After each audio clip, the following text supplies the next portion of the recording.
Prime Minister Mark Carney's government will unveil its first federal budget. The plan is focused on boosting investment in Canada. Imagine a country on the verge of a choice, not just a political one, but an economic, social, and even moral one.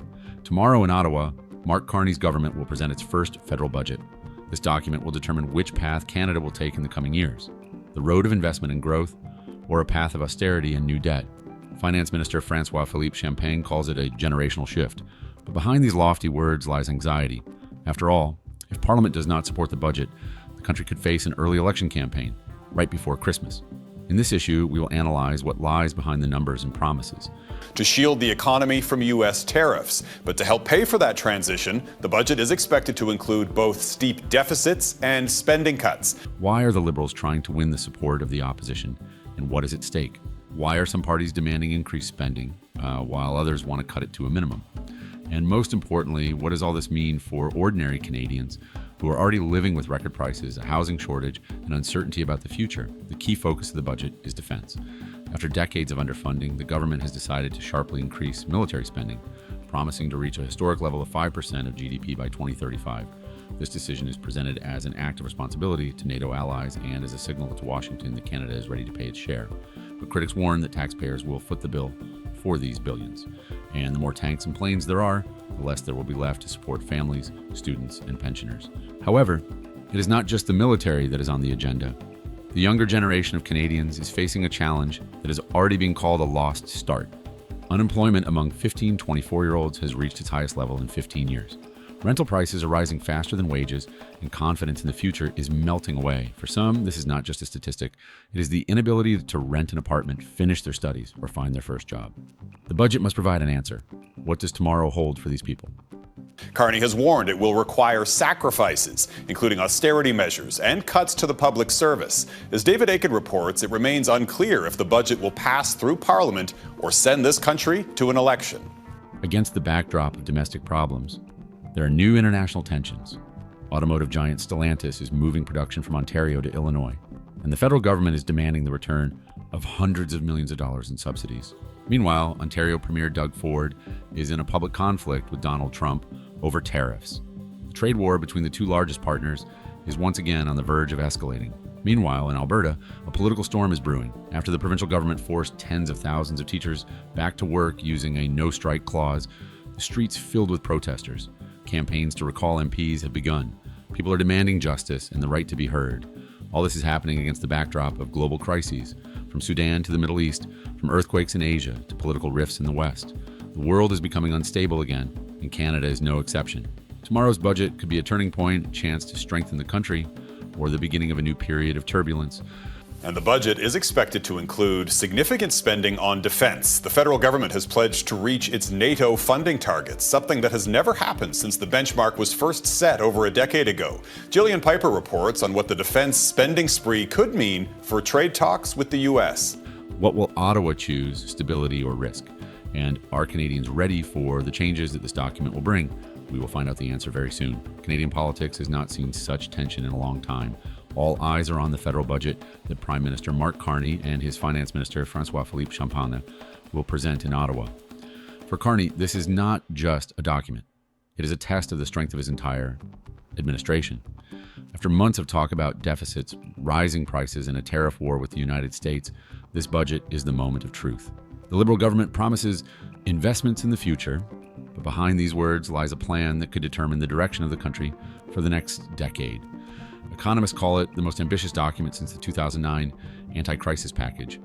Carney himself, the former head of the Bank of England, understands perfectly well that even a small miscalculation could lead to a vote of no confidence and early elections.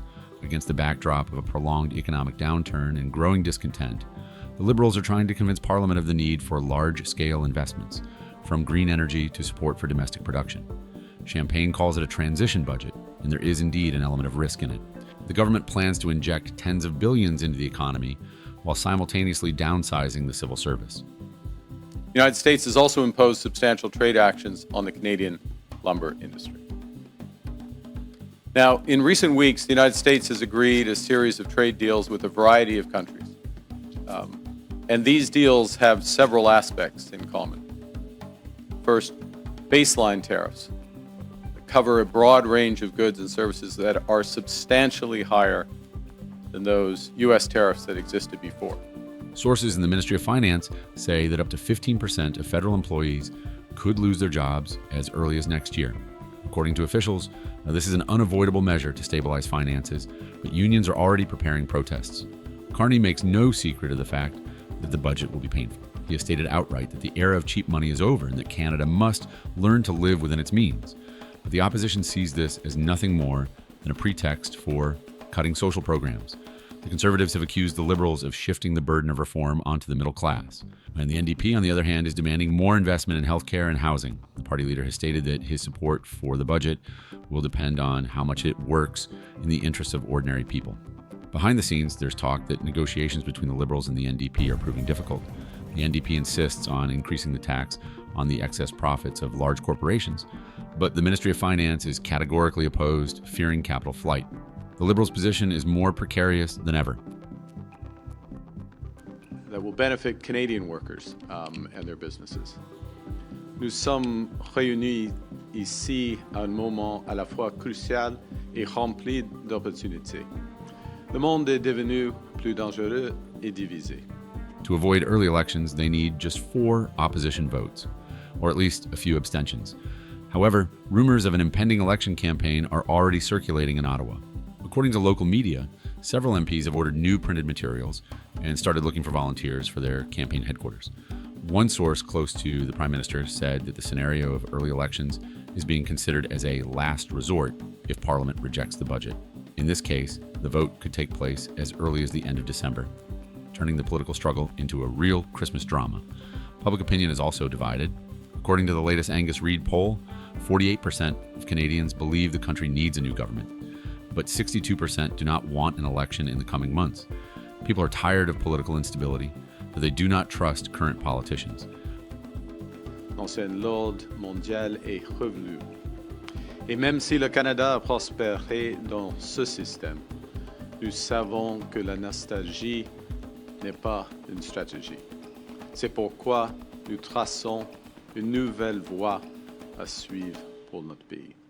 Against this backdrop, the Liberals are trying to give their budget a patriotic tone. Champagne deliberately staged a symbolic event.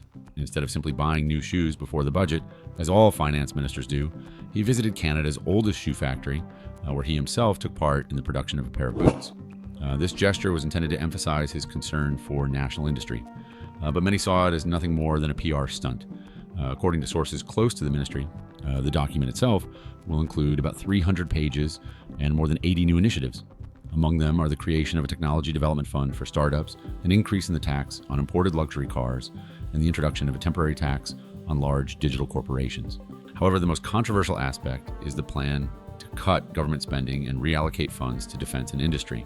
This leads to the next and perhaps most heated point of the budget debate: a sharp increase in military spending. No Canadian government since the Korean War has allocated so much money to defense. The new plan calls for spending to grow to 5% of GDP by 2035, nearly triple the current level. By comparison, in 2024. And Canada's been tough on the military because they have a very low military cost. They don't allow our banks. Did you know that? Canada does not allow banks to go in. Defense spending was about 2% of GDP, and even that was considered significant progress. Now we're talking about additional funding of $150 billion annually. This money will go towards modernizing the fleet, purchasing fighter jets, building military bases in the north, and upgrading cybersecurity systems. Officially, all this is explained by the need to meet NATO standards. For decades, Canada has been criticized by its allies, especially the US, for its low defense spending. President Donald Trump has repeatedly publicly accused Ottawa of freeloading and stated that America will no longer pay for Canada's security. Now, according to experts, Carney wants to remove this irritant and strengthen the country's position in trade negotiations. Behind the scenes, there is talk that part of the defense budget will be used as an argument in negotiations to remove U.S. tariffs on Canadian steel and timber. However, this decision is causing heated debate within the country. Economists warn that increased military spending will inevitably lead to cuts in social programs. It is already known that 12% less. Well, you know, when U.S. officials talk, we need to make sure that we listen. Will be allocated to healthcare and education than last year. Some provinces are discussing plans to freeze civil servant salaries. The opposition media are calling this the most expensive turn in modern Canadian history. But there is another side to this, a symbolic one. After decades of soft diplomacy, Canada is demonstrating for the first time its willingness to play a more active role on the world stage. Defense Department reports mention plans to return a permanent military presence to the Arctic, increase participation in UN missions, and build a new naval base on the Atlantic coast. All of this is presented as a defense of sovereignty, especially against the backdrop of growing activity by Russia and China in the Arctic region. However, many experts doubt that the government will be able to implement these plans. Canada has traditionally faced problems of inefficiency in defense procurement. Delays, overspending, and corruption scandals have already undermined confidence in the system. According to a fictional analytical report prepared for the Ministry of Finance, in a positive and very important development earlier this month, just a few weeks ago, the United States reaffirmed a core commitment to our free trade agreement, CUSMA, by reinforcing that those Canadian exports to the United States that are compliant with that agreement, that are compliant with CUSMA, will not be subject to U.S. IEEPA tariffs. up to 40% of the military budget is lost annually in bureaucratic mechanisms and contracting companies. If the situation does not change, even record funding will not lead to real modernization of the Army. Government supporters argue that these investments will create up to 200,000 new jobs in the defense industry and related sectors. Skeptics respond that most of these jobs will be temporary, and the ultimate benefits will go to American and European corporations. In their opinion, Canada risks becoming a contractor for foreign interests rather than an independent player. All this makes Carney's upcoming budget not just a financial document, but a political manifesto. He must prove that the country can simultaneously invest in the future and maintain a balance between security and social welfare.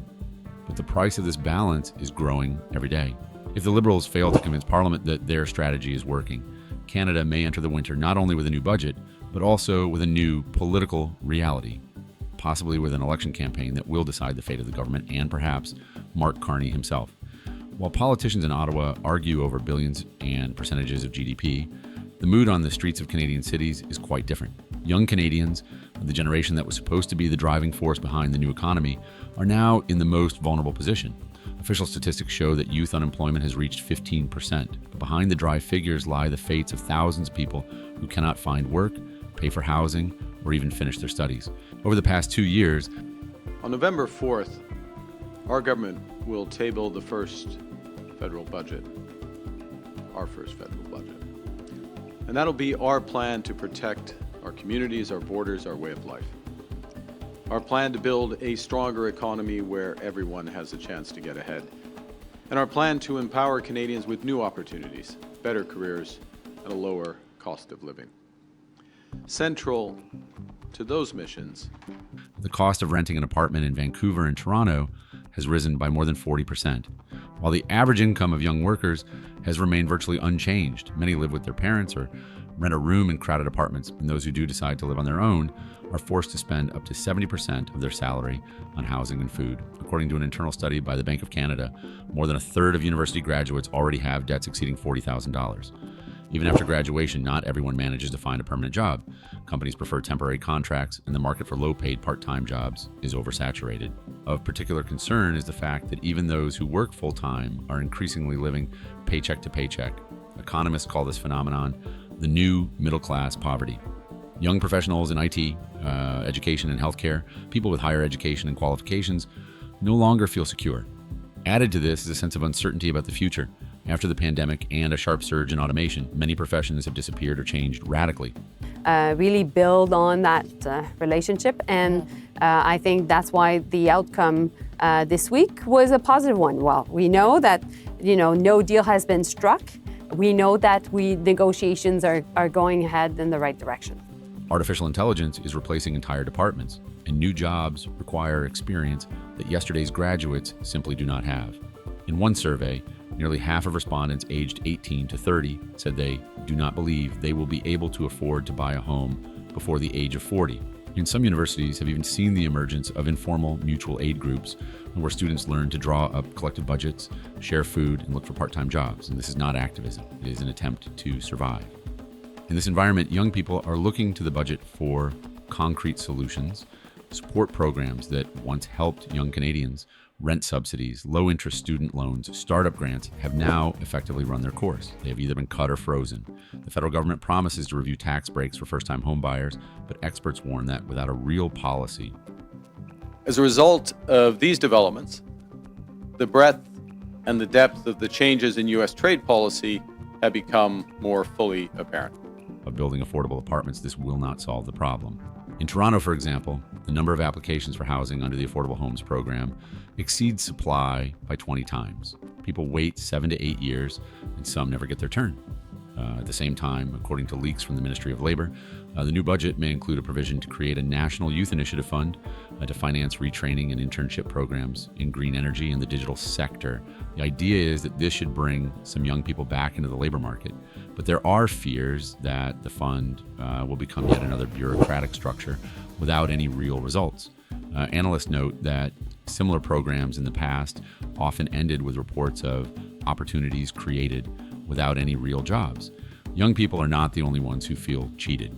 Small and medium-sized businesses, especially in the manufacturing sector, have found themselves at the epicenter of trade wars between Canada and the United States. Now, the conflict surrounding Stellantis is just the tip of the iceberg. And to these ends, the United States has announced a series of trade actions. Those began near the start of this year with the so-called IEEPA tariffs against Canada and Mexico based on U.S. concerns about the border and fentanyl trafficking. After the auto giant announced it was moving production from Ontario to Illinois, the federal government demanded the return of more than $100 million in subsidies allocated for the modernization of the plant. This was an unprecedented step. For the first time, Ottawa is officially threatening legal action against a multinational corporation. For the ruling party, this is a symbolic attempt to show that it is protecting Canadian jobs, but in practice, thousands of employees have already received layoff notices. The business community is alarmed. The Canadian Manufacturers and Exporters Association has warned that growing tensions with Washington could hurt not only automakers, but entire industries, including metallurgy and woodworking. This new U.S. trade policy has several motivations: to raise tariff revenues, to protect strategic industries, to encourage foreign investment in the United States, and to change trade and non-trade policy in U.S. partners. The U.S. has raised tariffs on Canadian steel and aluminum to 20%, threatening billions of dollars in exports. Ottawa's response, restricting imports of American agricultural goods, has angered the White House. Donald Trump has publicly stated that Canada must remember who its main trading partner is. Meanwhile, anxiety is growing in the provinces. In British Columbia, the forestry industry is experiencing its worst crisis in decades. U.S. tariffs on softwood lumber have caused exports to fall by almost 40%. Hundreds of companies have closed, and tens of thousands of workers have lost their income. The federal government has promised to provide assistance, but provincial authorities claim that the funds are insufficient. Against the backdrop of economic difficulties, there is renewed talk of the need for greater regional autonomy and the redistribution of federal subsidies. Economists note that it is the combination of three factors: youth unemployment, trade conflicts, and rising prices that is creating an explosive situation. In large cities, spontaneous protests are already taking place by students and small business owners who are demanding that Ottawa stop playing geopolitics. I spoke to Governor Trudeau on numerous occasions, and we'll see what happens. But it just sets up so good for them. Look, the people would pay much less tax than they're paying right now. They'd have perfect military protection. And focus on the domestic economy. At one such protest in Montreal, the slogan was, "We are not NATO's economy, we are Canadians." These protests are still peaceful, but they are growing in intensity. Interestingly, some economists see a hidden opportunity in the current crisis. In their view, increased tariff pressure from the U.S. could finally force Canada to reconsider its dependence on the American market. Ideas for expanding trade ties with Europe and Asia are already being discussed, as are plans to create a northern economic corridor, a network of transport and energy routes connecting the Atlantic and Pacific Oceans through Canadian territory. If approved, the project could become the largest infrastructure initiative in the country's history. However, these are only concepts for now. The reality is that the younger generation continues to look for jobs, businesses continue to look for markets, and the government continues to look for ways to maintain the trust of its citizens. Those trade deals with other countries also have limited or no relief from those sectoral tariffs in those strategic industries such as steel and autos. They include substantial commitments by the U.S. trade partners for investments in the United States. and significant unilateral trade liberalization measures by Prime Minister Mark Carney is trying to convince the country that the economic difficulties are temporary and is promising a new era of industrial revival. But if unemployment does not begin to decline in the coming months and prices continue to rise, these words risk becoming just another slogan without any real solutions. In fact, the average U.S. tariff rate on the world has jumped from just over 2% at the end of last year to almost 16%, 8 times higher. 16% currently. Behind them, against the backdrop of growing discontent, political opponents are already devising a strategy to exert pressure. Conservatives call the situation a crisis of confidence, claiming that the government has lost touch with ordinary people. The NDP, on the other hand, is trying to position itself as the voice of the young and disadvantaged. They are proposing a tax on corporate excess profits and the creation of a state employment agency that would guarantee jobs for graduates. But even if these proposals make it to Parliament, their implementation will require huge